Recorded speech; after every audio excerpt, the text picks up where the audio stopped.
খলিফা হারুন রশিদ একদিন, উনি খুব ভালো মানুষ ছিলেন, ওনাকে কেউ যদি হাসাতে পারে উনি 1000 দিরহাম দিতেন। মানে কেউ ওনাকে হাসালেই 1000 দিরহাম পুরস্কার দিতেন। একদিন গেছেন জঙ্গলে প্রধানমন্ত্রীকে সাথে নিয়ে, গিয়ে দেখেন এক বৃদ্ধ লোক, বয়স 80 বছর, কত 80 বছর, গাছ লাগাইতেছে বাগানে। জিজ্ঞেস করেন, বাবা এখানে কি লাগাও? গাছ লাগাই। কিসের গাছ? খেজুর গাছ। খেজুর গাছে খেজুর দেবে কয় বছর পরে? 20-30 বছর পরে। এখন তোমার এক পা গেছে কবরে, বয়স হয়েছে 80, লাগাইতেছে খেজুর গাছ, তুমি কোন দিন খাইবা? বৃদ্ধ লোকটা বলছে, খলিফা সবাই যদি শুধু খাওয়ানোর, নিজে খাওয়ার নিয়তে লাগাইতো তাহলে তোমাদের মতো যুবকেরা খাওয়ার ধান্দাবাদ। আমরা কিছু মানুষে লাগাই, নিজে খাই না, পরে যারা আসবে তাদেরকে খাওয়ানোর ব্যবস্থা করে দেই। আমি জানি আমি মরে যাব, কিন্তু লাগাইয়া গেলাম, আমার পরে যারা আসবে তারা তো খাইতে পারবে। একথা শুনে বাদশাহ হাসলেন। বাদশাহ বললেন, দেখো তুমি এত বছর পরে খাওয়ার চিন্তা করো, এত বছর পরে উপকার পাইবা। আর এই কথা শুনে হাসলেন। প্রধানমন্ত্রীকে বলেন 1000 টাকা দিয়ে দাও। আমাকে হাসাইছে, 1000 দিয়ে দিছে। দিয়া দুজন চলে যাচ্ছে। এই কৃষক দৌড় বাদশার পিছনে, খলিফা দাঁড়ান দাঁড়ান দাঁড়ান। কি হয়েছে? বাদশাহ একটা কথা বলতে চাই। বলে কি কথা? আপনি একটু আগে বলছেন এখন লাগাইতেছি 20 বছর পরে পাবো, আর এই মাত্র আপনাকে বললাম সাথে সাথে 1000 দিরহাম পাইলাম। উপকার তো 1 মিনিটের ভিতরেই পাইলাম, আর 20 বছর তো বহুত বাদে। এই কথা শুনে বাদশাহ আবার হাসছেন, আরো 1000 দিরহাম দিয়া দেন। কৃষক বলতেছে, ও বাদশাহ এটা কেমন দেওয়া? মাত্র তোমাকে বললাম 1 মিনিটের ভিতরে 2 বার, এত করলাম, তাইলে আমার আল্লাহ আমাকে কেমনে দিবে? আল্লাহু আকবার। আপনাকে যদি দিলে, অল্প কথা বললে খুশি হয়ে যদি আমাকে এভাবে দেন, তাহলে আপনাকে খুশি না করে যদি আমার রবকে খুশি করতে লাইগা যায়, তাহলে আমি তো গোটা দুনিয়া আখিরাত পেয়ে গেলাম। সুবহানাল্লাহ। রাসূল পাক সাল্লাল্লাহু আলাইহি সাল্লাম, কি বলবো, কত কথা মনে পড়ে। রাত্রবেলা হাঁটতেছেন একা একা, বিশ্বনবী রাত্রে হাঁটতেছেন একা একা। সাহাবীরা কি আমল করেন দেখবার জন্য প্রথমেই গিয়েছেন আবু বকরের দরজায়। গিয়ে কোনো আওয়াজ শুনেন না বাড়ি থেকে। কি রে আবু বকর এত রাত্রে ঘুমায়, তাহাজ্জুদ পড়ে না? দরজায় কান লাগালেন। কান লাগায় শুনেন আবু বকর সেজদায় পড়ে কাঁদতেছে আর বলতেছে, আল্লাহ কিয়ামতের দিন সব কিছু আমি ভুলে যেতে পারি, কারো কথা আমার দরকার নাই। আল্লাহ যে রসুলকে দেখে আমি বিশ্বাস করে কালিমা পড়েছি, সর্বপ্রথম তার সঙ্গে তুমি আমাকে দেখা করাইয়া দিও। কাঁদতেছেন সেজদায় পড়ে, তাহাজ্জুদের সালাত পড়তেছে, আস্তে আস্তে, আওয়াজ নাই। বলেন দেখি তো অমর কি করে? গেলেন অমরের এখানে। অমরের এখানে যাওয়ার পরে গড়ের বাহিরে, মানে 500 হাত দূরে থাকতেই তেলাওয়াতের আওয়াজ শোনা যায়। নবীজি চলে আসলেন ফজরের সালাতে। নামাজ পড়ার পরে খুব হাসি খুশি। বলেন সবাই থাকো। সব সাহাবীরা বসা। বলেন আবু বকর কি ব্যাপার, এত আস্তে আস্তে কোরআন তিলাওয়াত করো কেন রাত্রবেলা? আবু বকর বলছেন, ইয়া রাসূলুল্লাহ আপনি জানলেন কেমনে? আমার ঘরে আমি কি করি আপনি জানলেন কেমনে? কেন জানবো না, গতকালকে গিয়েছিলাম তো তোমার বাড়িতে। ইয়া রাসূলুল্লাহ আমার ভুল হয়েছে, কোন বেয়াদবি হয়েছে, কেন আস্তে আস্তে পড়ো? আবু বকর বলছেন, ইয়া রাসূলুল্লাহ আমি আমল করি, প্রতিযোগিতা, সবার আগে জান্নাতে যেতে চাই। এজন্য আমি কি পড়তেছি কেউ যেন না শুনে, আমি আপনার সঙ্গে যাইতে চাই, কাউরে শোনাইতে চাই না, 1 নম্বর। 2 নম্বর, আমি এমন ভাবে আমল করতে চাই কারো যেন ডিস্টার্ব না হয়। সুবহানাল্লাহ। আবু বকর আমারকে বলছেন, কি তোমার বাড়িতে তো গিয়েছিলাম, এত চিৎকার করতেছিল কেন? ইয়া রাসূলুল্লাহ আপনি বলছেন যা তোমার জন্য পছন্দ করো তা তোমার মুসলিম ভাইয়ের জন্য পছন্দ করো। আমি আপনাকে পেতে পছন্দ করি, আমি জান্নাতে আপনার কাছে যাইতে পছন্দ করি, এজন্য আমি চিৎকার করে তাহাজ্জুদের সালাতে কোরআন তিলাওয়াত করি, যেন আমার আওয়াজ শুনে আরেক ভাই উঠে যায়, সেও আপনার কাছে পৌঁছে যায়। আল্লাহু আকবার। ইব্রাহিম ইবনে আদহাম একজন বড় বাদশা ছিলেন। তিনি একদিন তার জন্মদিন পালন করার জন্য রাত্রবেলা কোটি কোটি টাকা খরচ করেছেন। তার রুমে বসে আছেন বিছানায়, চিন্তা করতেছেন, শান্তি পাচ্ছে না, কি করবে টাকা পয়সা দেয়া, শুয়ে আছে। হঠাৎ করে তিনি শুনেন তার ছাদের উপরে কে হাঁটতেছে। তিনি বললেন, কে? ছাদের উপরে হাঁটছো তুমি? ছাদের উপর থেকে আওয়াজ আসছে, আমি একজন লোক, আমার একটা উট হাইরে গেছে। তো আপনার উট কোথায় হাঁটছে? জঙ্গলে। তা খুঁজতেছেন কোথায়? আপনার ছাদের উপরে। বুঝলাম না, আপনি কেমন পাগল? উট হারছে জঙ্গলে, খুঁজতেছেন আপনি ছাদে, এখানে তো উট নাই। পাগল বলছে, বাদশাহ, জাহাবনা, রাজা, আমি যেমন করে আপনার এই ছাদের উপরে উট খুঁজে পাবো না, আপনি নরম বিছানায় শুয়ে শুয়া রবকেও কোনোদিন খুঁজে পাবেন না। সুবহানাল্লাহ বললেন না? আওয়াজ করে বলেন আল্লাহু আকবার। নাই, হাইরা গেছে লোক। তিনি উঠলেন, লোকটা নাই। ইব্রাহিম ইবনে আদহাম তো পাগল হয়ে গেলেন, ঘুম থেকে উঠলেন। আমি বলতে চাই যে কথা, ঘুম থেকে উঠলেন, ছেড়ে দিলেন সব, বিছানা ছাড়লেন, পোশাক খুললেন, ছেঁড়া কাপড় পরলেন, জঙ্গলের দিকে চলে গেলেন করলেন। এই লোকটা আরামের বিছানা ছেড়ে দিয়েছে, দামি জায়গা ছেড়ে দিয়েছে, গোটা দেশের মানুষ বাদশাকে খুঁজে, আর বাদশাহ সাগরের পারে বৈশা বৈশা জিকিরি করে মহান রবের সঙ্গে কথা বলা শুরু করে দিয়েছে।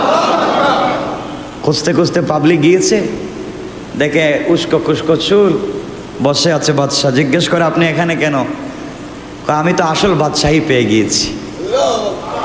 এতদিন ওখানে বসতাম তোমরা আমার কথা শুনতে, টাকা দিলে তোমরা আমার কথা শুনতে সেনাবাহিনী, আর আজকে এমন বাদশাহী পেয়েছি গোটা সৃষ্টি এখন আমার কথা শুনে। সেনাপ্রধান বলছে, পরীক্ষা হয়ে যাক। কেমনে কি? আমি কথাগুলো বানায় বলছি মনে করতেছেন? এটা ইতিহাস আশরাফ আলী তানভী ওনার মালফুজাতে বলছেন কথাগুলা। উনি হাতের সুই, হাতের কি সুই তো চিনেন? সুই সাগরে সাগরে ফালাইয়া দিস। বলছে, আপনার কথা যদি মাছ শুনে, দেখি তো মাছ শুনে আসতে পারে কিনা। ইব্রাহিম ইবনে আদহাম সাগরের পারে 2 রাকাত সালাত আদায় করেছেন, সালাতুল হাজাত। সুবহানাল্লাহ বললেন। এই সালাতের বহুত ওয়াজ করছি না, করি নাই? 2 রাকাত পড়ছেন, হাজাত পড়ে আল্লাহকে বলছেন, আল্লাহ সব ছাড়লাম তোমার জন্যে, আর একটা ওই সুই আমাকে দিতে পারবা না? বলতে দেরি কোটি কোটি মাছ, কোটি কোটি সুই মুখে নিয়ে বাইসা গেছে। ইব্রাহিম আদহাম বলেন, দেখেন আপনার সুই কোথায় আছে? খুঁজে তো আর পায় না। সব মাছের পিছনে একটা মাছ এই সোনালী রঙের সুই মুখে নিয়ে আছে। এই ঘটনা দেখবার পরে পুরা সেনাবাহিনীর সবাই আল্লাহর প্রতি এত বেশি দুর্বল হয়ে সেজদায় পড়ে গেল। আল্লাহ সবাইকে মাফ করে আল্লাহর ওলি বানিয়ে দিয়েছে। একবার সকল গরিব সাহাবীরা রাসূলের কাছে বসলেন। লম্বা হাদিস, সহিহ মুসলিমের হাদিস। আবু হুরায়রা রাদিয়াল্লাহু তাআলা আনহু বলেছেন, ফুকারা আল মুহাজিরিন আতা রাসূলুল্লাহ সাল্লাল্লাহু আলাইহি ওয়াসাল্লাম ফাকালু কাদ যাহাবা আহলুদ দুসুর। রাসূল পাকের কাছে এসে বলেন, ইয়া রাসূলুল্লাহ, আমরা গরিব, এক বেলা খাই তো আরেক বেলা নাই, একটা কাপড় পরলে তো পুরো বছর এটারে সেলাই করে করে পরা লাগে, কিন্তু আপনি যে আমল আমাদেরকে বলছেন আমরা তো সে আমল করি। এই আমলগুলা ধনী সাহাবীরাও শুনে ফেলাইছেন। ওসমান, আব্দুর রহমান ইবনে আউফ, সাইদ ইবনে আব্দুর রহমান, এরা শুনে ফেলছে আমরা যে আমল করি। আপনি বলছেন ধনীদের আগে জান্নাতে যেতে হলে এই আমল করো, এখন আমরা যেটা করি এরা ওইটাই করে। আপনি বলছিলেন ওদের আগে জান্নাতে যাইতে, ওরা দান করে আগে যাবে, আমরা আমল করে আগে যাব। ওরা তো শুনে ফেলাইছে সব, মানে আমরা যা করি তারা তা করে। আমরা রাত্রে তাহাজ্জুদ পড়ি, ওরাও পড়ে, এখন আমরা কেমনে জান্নাতে যাব? রাসূল পাক বলছেন, কি চাও? বলে, আমরা চাই ওদের আগে জান্নাতে যাইতে। দুনিয়ায় যে ওর সম্পদ পাইলাম না, কমপক্ষে আখেরাত পাই। আর কিছু গরিব আছে না শুকরি করবার কারণে দুনিয়াও নাই, আখেরাতও। আর কেউ যদি আখেরাত না পায়, ধনী মানুষ তো দুনিয়া তো পাইছে। আর যদি নূর না আলা নূর, দুনিয়াও পায় আখেরাতও পায়, তা আমার চাইতে তো অনেক ভালো, ঠিক না? আমার মুসলমান বন্ধুগণ, গভীর মনোযোগ। আল্লাহর পয়গম্বর ডাক দিয়ে বলেন, সাহাবীরা শোনো, তোমরা যদি ধনী সাহাবীদের আগে জান্নাতে যেতে চাও, সবার আগে জান্নাতে যেতে চাও, ওরা দান করে জান্নাতে যাবে, আর তোমরা কেমনে জান্নাতে যাবে খুঁজে পাচ্ছ না। আমি রাসূল তোমাদেরকে জানাইয়া দিলাম, আল্লাহ আমাকে জানাইয়া দিয়েছেন, তোমরা যদি তাদের আগে জান্নাতে যেতে চাও, প্রত্যেক নামাজের পরে সুবহানাল্লাহ 33 বার, আলহামদুলিল্লাহ 33 বার, আল্লাহু আকবার 34 বার পড়বা। এই আমল যদি তোমরা 5 ওয়াক্ত নামাজের পরে প্রতিদিন করতে পারো, আমি রাসূল কথা দিলাম তোমরা ধনীদের 1000 বছর আগে আল্লাহর তৈরি জান্নাতে পৌঁছে যাবে। খুব বড় আমল বলেছি, বিশ্বাস হয় না? না হওয়ার কথা না, আমার কথা না, আমি শুধু বাংলা বলছি। রাসূলের কথা, বুখারীর হাদিস, মুসলিমের হাদিস। রাসূল বলছেন তোমরা জান্নাতে যাবে। কথা হচ্ছে সত্যি আমল করলে 5 ওয়াক্ত নামাজের পরে পারবো তো ইনশাআল্লাহ? সবাই বলেন কয়বার? আপনারা তো তাসবিহ হাতে আঙ্গুলে পড়তে পারবেন? আঙ্গুল এক হাতেই তো 33 বার পড়া যায়। কেমনে বলেন তো? একবারেই পড়া যায়, একবারে 33 বার, একবারে 33 বার হয় না? কেমনে? হ্যাঁ, না না না, 5 আঙ্গুলেই তো, এক আঙ্গুলেই তো 5 বার পড়া যায় না? সুবহানাল্লাহ সুবহানাল্লাহ সুবহানাল্লাহ সুবহানাল্লাহ পড়া যায় না? সুবহানাল্লাহ সুবহানাল্লাহ সুবহানাল্লাহ। তো ও আরো বেশি তো পড়া যায় দেখি, 7। তো 7 বার হলে 5 7 কত? হ্যাঁ, তো হয়েই গেছে, একবারেই তো হয়। একবারে পড়ে নেবেন, কারণ আঙ্গুলে পড়লে কি হয়, এই যে দাগ এগুলা কেন দিয়েছেন আল্লাহ কোন তো? এগুলাতে পড়বেন, এই হাত কিয়ামতের দিন সাক্ষী দেবে আপনার। এই আমল বললে তো অনেক লম্বা হয়ে যাবে, কবরের ভিতরেই আপনি বাইচে যাবেন। যাক, যদি সময় কমে গেছে আমি বলবো। তাহলে ধনীদের আগে জান্নাতে যেতে চান? বলেন না কেন?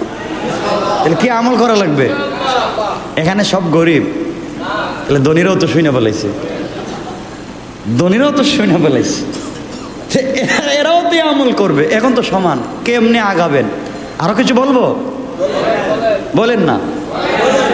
হ্যাঁ, তাইলে আর একটু বইলা দিই, যেন আরো আগে যাইতে পারেন। প্রতিযোগিতা চলবে, দেখছেন না? যুবকেরা বৃহস্পতিবার রাত্রে মাওয়া যাওয়ার জন্য মোটরসাইকেল প্রতিযোগিতা করে, কে কার আগে মরবে, কে কার আগে অ্যাক্সিডেন্ট করে মরবে। দেখেন অনেক আগে মরে যায়। ঠিক বললাম না? কেন ভাই প্রতিযোগিতা এখানে কেন? আমরা আজ থেকে প্রতিযোগিতা করব জান্নাতে যাওয়ার। রাসূল পাক সাল্লাল্লাহু আলাইহি সাল্লাম, কি বলবো, কত কথা মনে পড়ে। রাত্রবেলা হাঁটতেছেন একা, বিশ্বনবী রাত্রে হাঁটতেছেন একা। সাহাবীরা কি আমল করেন দেখবার জন্য প্রথমেই গিয়েছেন আবু বকরের দরজায়। গিয়ে কোনো আওয়াজ শুনেন না বাড়ি থেকে, কি রে আবু বকর এত রাত্রে ঘুমায়, তাহাজ্জুদ পড়ে না? দরজায় কান লাগালেন, কান লাগায় শুনেন আবু বকর সিজদায় পড়ে কাঁদতেছে আর বলতেছে, আল্লাহ, কিয়ামতের দিন সব কিছু আমি ভুলে যেতে পারি, কারো কথা আমার দরকার নাই। আল্লাহ, যে রসুলকে দেখে আমি বিশ্বাস করে কালিমা পড়েছি, সর্বপ্রথম তার সঙ্গে তুমি আমাকে দেখা করাইয়া দিও। কাঁদতেছেন সিজদায় পড়ে, তাহাজ্জুদের সালাত পড়তেছে, আস্তে আস্তে, আওয়াজ নাই। বলেন দেখি তো অমর কি করে? গেলেন অমরের এখানে যাওয়ার পরে গড়ের বাহিরে, মানে 500 হাত দূরে থাকতেই তেলাওয়াতের আওয়াজ শোনা যায়। নবীজি চলে আসলেন ফজরের সালাতে, নামাজ পড়ার পরে খুব হাসি খুশি। বলেন সবাই থাকো, সব সাহাবীরা বসা। বলেন আবু বকর, কি ব্যাপার, এত আস্তে আস্তে কোরআন তিলাওয়াত করো কেন রাত্রবেলা?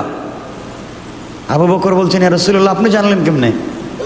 আমার ঘরে আমি কি করি আপনি জানলেন কেমনে?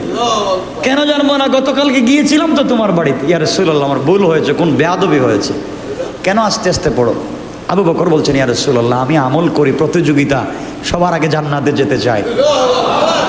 এজন্য আমি কি পড়তেছি কেউ যেন না শুনে। আমি আপনার সঙ্গে যাইতে চাই, কাউরে শোনাইতে চাই না, 1 নম্বর। 2 নম্বর, আমি এমনভাবে আমল করতে চাই কারো যেন ডিস্টার্ব না হয়। সুবহান। আবু বকর আমারকে বলছেন, কি তোমার বাড়িতে তো গিয়েছিলাম, এত চিৎকার করতেছিলা কেন? ইয়া রাসূলুল্লাহ, আপনি বলছেন যা তোমার জন্য পছন্দ করো তা তোমার মুসলিম ভাইয়ের জন্য পছন্দ করো। আমি আপনাকে পেতে পছন্দ করি, আমি জান্নাতে আপনার কাছে যাইতে পছন্দ করি। এজন্য আমি চিৎকার করে তাহাজ্জুদের সালাতে কোরআন তিলাওয়াত করি, যেন আমার আওয়াজ শুনে আরেক ভাই উঠে যায়, সেও আপনার কাছে পৌঁছে যায়। আল্লাহু আকবার। সেও যেন আমার আওয়াজ শুনে ঘুম থেকে উঠে যায়, সেও যেন নামাজে চলে আসে। চিন্তা করতেছেন তাদের চিন্তা কেমন ছিল? তাদের পুরোটা চিন্তাই উম্মতের জন্য ছিল। যাই হোক, রাসূল পাক সাল্লাল্লাহু আলাইহি ওয়াসাল্লাম তো বললেন। এখন কথা হচ্ছে, কোরআনে কারিমে আল্লাহ রাব্বুল ইজ্জত ওয়াল জালাল 63 নম্বর সূরা মুনাফিকুনের 10 নম্বর আয়াতে আল্লাহ বলছেন, ওয়া আনফিকু মিম্মা রাযাকনাকুম মিন ক্বাবলি আন ইয়াতিয়া আহাদাকুমুল মাউত। দেখবেন, ফায়াকুল রাব্বি লাউলা আখারতানি ইলা আজালিন করিব ফাসাদদাকা ওয়া আকুম মিনাস সালিহিন। কিয়ামতের দিনে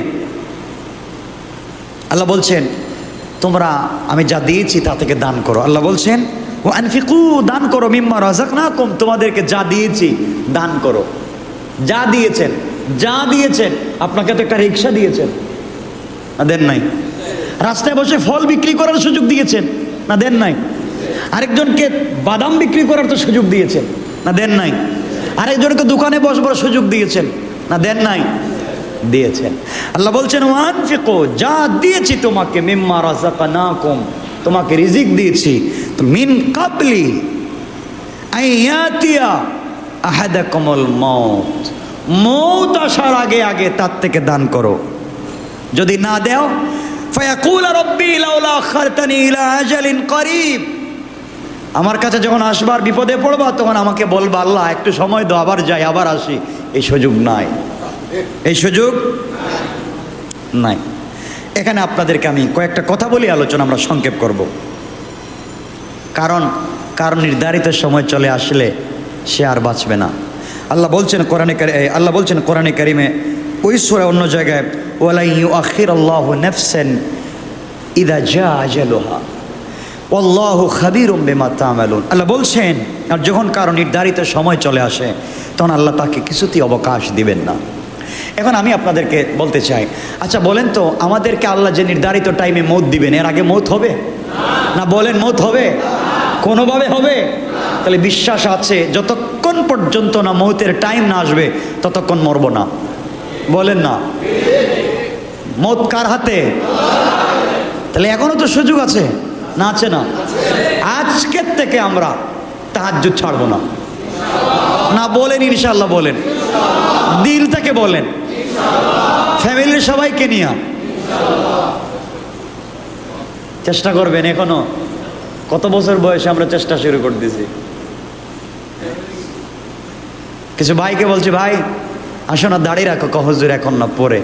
ওই যে এখন না, পরে যদি আসার আগে মৌত চলে আসে। ভাই আসো না মসজিদে, আল্লাহ ডাকতেছেন, হাইয়া আলাল ফালাহ, গোলাম তুই ভুগতেছিস বিপদে, আয় আমি কল্যাণ দিব। কল্যাণের বস্তা নিয়ে বসে আছি, আমি সরাসরি দিতে চাই। আয় মসজিদে, হাইয়া আলাল ফালাহ। কি চাইবে? টাকা পয়সা কয়েক বস্তা আছে, কি নিবে? ডলার নিবে, পাউন্ড নিবে, কি নিবে? ইউরো নিবে, আয় দিব তোকে।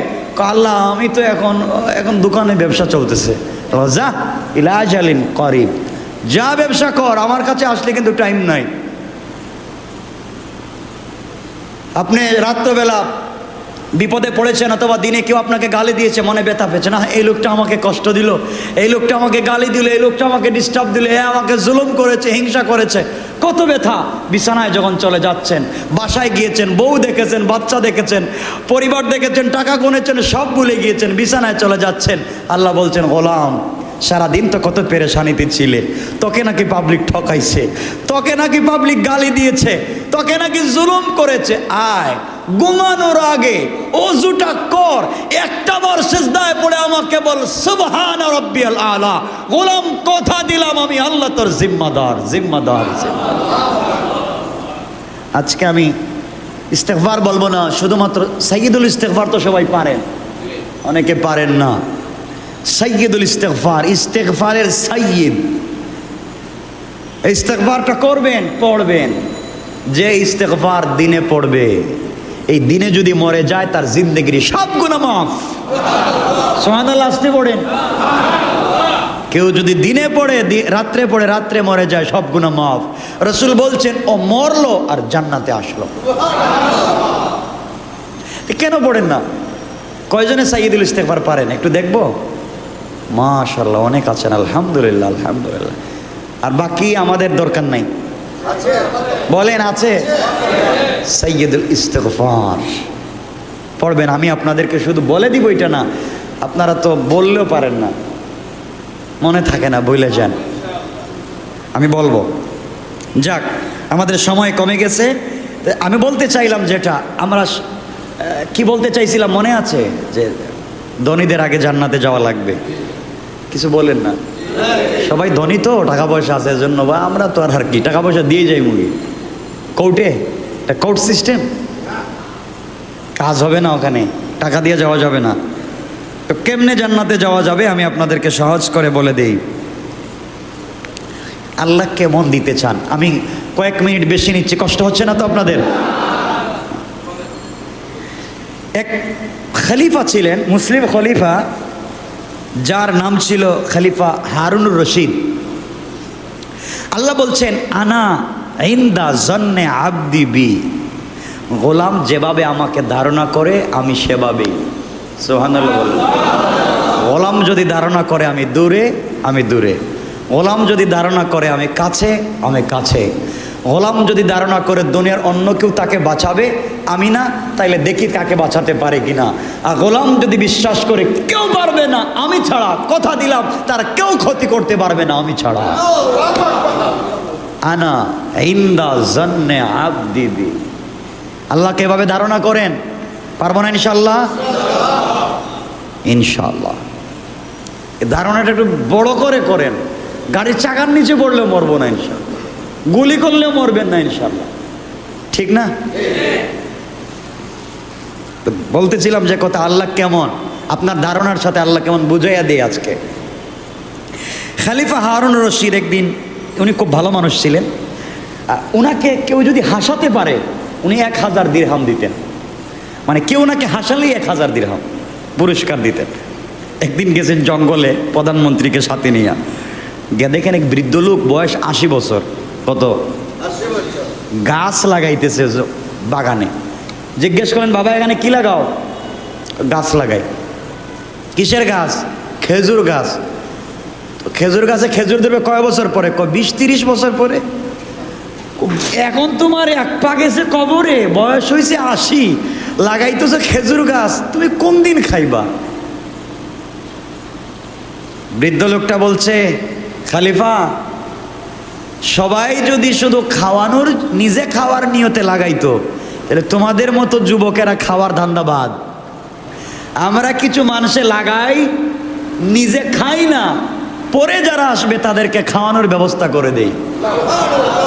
আমি জানি আমি মরে যাব, কিন্তু লাগাইয়া গেলাম, আমার পরে যারা আসবে তারা তো খাইতে পারবে। একথা শুনে বাদশা হাসলেন। বাদশা বললেন দেখো তুমি এত বছর পরে খাওয়ার চিন্তা করো, এত বছর পরে উপকার পাইবা। আর এই কথা শুনে হাসলেন। প্রধানমন্ত্রীকে বলেন 1000 টাকা দিয়ে দাও। আমাকে হাসাইছে, 1000 দিয়ে দিছে। দিয়া দুজন চলে যাচ্ছে। এই কৃষক দৌড় বাদশার পিছনে, খলিফা দাঁড়ান দাঁড়ান দাঁড়ান। কি হয়েছে? বাদশা একটা কথা বলতে চাই। বলে কি কথা? আপনি একটু আগে বলছেন এখন লাগাইতেছি 20 বছর পরে পাবো, আর এই মাত্র আপনাকে বললাম সাথে সাথে 1000 দিরহাম পাইলাম। উপকার তো 1 মিনিটের ভিতরেই পাইলাম, আর 20 বছর তো বহুত বাদে। এই কথা শুনে বাদশা আবার হাসছেন, আরো 1000 দিরহাম দিয়া দেন। কৃষক বলতেছে ও বাদশা এটা কেমন দেওয়া? মাত্র তোমাকে বললাম 1 মিনিটের ভিতরে 2 বার, এত করলাম, তাইলে আমার আল্লাহ আমাকে কেমনে দিবে? আল্লাহু আকবার। আপনাকে যদি দিলে, অল্প কথা বললে খুশি হইয়া যদি আমাকে এভাবে দেন, তাহলে আপনাকে খুশি না করে যদি আমার রবকে খুশি করতে লাইগা যায়, তাহলে আমি তো গোটা দুনিয়া আখেরাত পেয়ে গেলাম। সুবহানাল্লাহ। জান ধারণা বোঝাতে চাইছিলাম আল্লাহর প্রতি আপনার আমার ধারণা কেমন হওয়া চাই। এজন্য আমার আপনার ধারণা ভালো হওয়া তো দরকার, বলেন না? এখানে হজ্জের কি কি সম্পদ থাকলে হজ, এগুলো আমরা লম্বা সময় কথা বলবো ইনশাল্লাহ। আমি শুধু বলবো এই কথা আজকে, ধনীর হজ কেমন, গরিবের হজ কেমন, বা কি কি সম্পত্তি থাকলে হজ করতে হয়, এগুলো আজকে বলবো না। আমি শুধু বলতে চাই সবার আগে কেমনে জান্নাতে যাওয়া যায়। মনে আছে এই কথাটা? আচ্ছা, গরিব মানুষ হজে যাইতে পারবে? কথা বলেন না। কিয়ামতের দিনে আমি যে আয়াত পড়েছিলাম আপনাদেরকে, আল্লাহ রাব্বুল ইজ্জত ওয়াল জালাল ওই আয়াতে বলছেন শেষ দিকে, ওয়া আকুম মিনাস সালিহিন, যারা আমার কাছে আসার আগে দান খয়রাত করে এবং হজের মাধ্যমে নেককারদের অন্তর্ভুক্ত হয়, আমি আল্লাহ তাদেরকে বিনা হিসাবে জান্নাত দেব। কি কাজের মাধ্যমে? হজ করার মাধ্যমে আমার কাছাকাছি আসে। তাইলে হজ তো সবাই করতে পারবো না, বলেন না? তাহলে আল্লাহর কাছাকাছি কেমনে যাব? এই কথাটাই আপনাদেরকে বোঝাচ্ছি। গরিব মানুষ তার হজ করতে পারবে না, তাহলে ধনী মানুষ হজ করে আগে জান্নাতে চলে যাব। সব আমলে সমান সমান, আমরাও সুবহানাল্লাহ, ধনীরাও সুবহানাল্লাহ, আমরাও আলহামদুলিল্লাহ, ধনীরাও আলহামদুলিল্লাহ, আমরাও আল্লাহু আকবার, ধনীরাও আল্লাহু আকবার, আমরাও তাহাজ্জুদ, ধনীরাও তাহাজ্জুদ, আমরাও নামাজি, ধনীরাও নামাজি, সব ঠিক। তাহলে তো সমান সমান। এখন আগে যাওয়া লাগবে নি? এখন ধনীরা তো আরও আগে, ওরা যাকাত দেয়, ওরা হজ করে, গরিবের বিয়েতে সহযোগিতা করে, বেশি বেশি দান করে। তাইলে আপনি কেমনি ওদের কাছাকাছি বেরবে? সুযোগ আছে নি? কিছু বলেন না কেন? আছে? নাই না? আছে, অবশ্যই আছে। আমরা সেদিকে যাইতে চাই। কেমনে? এক নাম্বার মনে রাখবেন, আমরা পিছে পড়ে যাচ্ছি যারা ধনীদের থেকে। আপনারা মন খারাপ করবেন না, না খারাপ করার কিছু আছে? খারাপ করবেন না। আমরা ধনী যারা, তারা জান্নাতে, ধনীদের সাথেই আমরা জান্নাতে যেতে চাই। কেমনে? এই কথাটা আপনারা সহজ করে বুঝবেন। এক নম্বর, ধনী মানুষ হজ করে আল্লাহর কাছাকাছি যায়, আর গরিব মানুষ ফজরের নামাজ আদায় করে কোনো কথাবার্তা না বলে যদি সে মসজিদে বসে জিকির আজকার কোরআন তেলাওয়াত করতে থাকে, এরপরে যখন সূর্য উঠে, রোদ মোটামুটি ছড়িয়ে পড়েছে, সূর্য উঠে রোদ মোটামুটি ছড়িয়ে পড়েছে, এই সময় 2 রাকাত অথবা 4 রাকাত নামাজ পড়ে, তাহলে সে মকবুল, হজ্জে মাবরুর, হজ্জে মকবুলের সওয়াব এবং উমরার সওয়াব পেয়ে যাবে। কয় রাকাত নামাজ বলছি? 2 রাকাত অথবা 4 রাকাত। 2 অথবা 4 রাকাত ফজরের সালাতের পরে সূর্য উঠে শুধু রোদটা ছড়িয়ে পড়েছে, এই অবস্থায় 2 রাকাত অথবা 4 রাকাত যদি কেউ নামাজ পড়ে একমাত্র আল্লাহকে পাওয়ার জন্যে, সহিহ বুখারী, সহিহ মুসলিম এবং তাবরানির হাদিস, ওই ব্যক্তি হজ্জে মাবরুর, যেই হজটা একবারে কবুল, হজ্জে মাকবুল, এমন হজ এবং উমরার সওয়াব পেয়ে যাবে। প্রতিদিন যদি পড়েন, বলেন না, প্রতিদিন, উনি সারা বছরে হজ করবে একটা, আর আপনি পুরো বছরে 365টা। আল্লাহু আকবার বলেন না? আর কত সহজ করলে হবে? মানে আপনারা বলবেন ধনীরাও তো এটা করতে পারে, পারবে, আপনিও করবেন। কেমনি আগে যাবেন? 1 নাম্বার বলছি। 2 নাম্বার, এটা চলে গেছে এই সুযোগটা। 2 নাম্বার বুখারীর হাদিস, যারা রমজানের শেষ 10 দিন এতেকাফ করবে, নির্বেজাল শেষ 10 দিন যারা এতেকাফ করে ঈদের চাঁদ উঠলে মসজিদ থেকে বের হয়ে যায়, তারা একটা মকবুল হজ, মাবরুর হজের এবং উমরা হজের সওয়াব পেয়ে যায়। কয়টা বললাম? 2টা। 3 নম্বর, গরিবের 3 নম্বর সুযোগ হচ্ছে, যদি মা বাবা বেঁচে থাকেন, মা বাবার চেহারার দিকে ভক্তি এবং ভালোবাসার নজরে জয়বার তাকাবেন, ওইবার মকবুল হজের সওয়াব পাবেন। যার মা বাবা আছেন, আপনি তো শুধু হজের ভিতরেই আছেন, আপনারা তো মায়ের দিকে তাকানি না, বাবার দিকে তাকান, এদিকে তাকায় কথা বলেন। হ্যাঁ, আপনি এদিকে তাকায় কথা বলেন কেন? মা বাবার চেহারার দিকে তাকাবেন, তাকাবেন, আল্লাহ বলছেন মা বাবার চেহারার দিকে তাকাও। আর ফেরেশতাদেরকে বলছি তোমরা কাগজ কলম নিয়ে বইসা থাকো, জয়বার চুকের পলক পড়বে ওইবার মকবুল হজের সওয়াব লেখা দিবে। আর কি চাচ্ছেন? জান্নাতে যাওয়া এত সহজ জিনিস। আমরা কি অ্যাডভান্স হতে পারতেছি? বলেন না ইনশাআল্লাহ। কয়টা বলছি? দুইটা না তিনটা? 4 নম্বর, গরিবেরা যদি টাকা পয়সা নাই হজ করতে পারে না, কিন্তু প্রতিদিন মনেই কামনা, যদি টাকা হয়তো হজ করতাম, টাকা হয়তো হজ করতাম। এই কামনা বাসনা নিয়ে মরে গেছে। আল্লাহ বলেন তার আমল নামায় হজের সওয়াব লেখা দাও। কয়টা বলছি? আল্লাহ বলছেন আর হজ্জ মাবরুর যদি মকবুল হয়ে যায়, আল হজ্জুল মাবরুর লাইসা লাহু জাযাউন ইল্লাল জান্নাহ, যার জীবনে হজ্জ মাবরুর একবার নসিব হয়ে যায়, জান্নাত ছাড়া তার আর কিচ্ছু নয়। সুবহানাল্লাহ বললেন। আল্লাহ আমাদের কবুল করুক। তাহলে আজকে আলোচনায় শেষ যে দুটা কথা বোঝাতে চাইলাম, 1 নাম্বার এই 4টা আমল। কয়টা আমল? কয়টা? 4টা। আর প্রথমে বলেছি একটা আমল, 5 ওয়াক্ত নামাজের পরে সুবহানাল্লাহ, আলহামদুলিল্লাহ, আল্লাহু আকবার। কয়টা বলছি? এই 5টা। পারবো তো ইনশাআল্লাহ? সবাই বলেন ইনশাআল্লাহ। মনে থাকবে তো? জান্নাতে যেতে চাই না? চাই। আজকে থেকে পরিবারের সবাইকে নিয়ে নামাজ পড়ব। সবাই বলেন না? আল্লাহ যেন আমাদের কবুল করুন।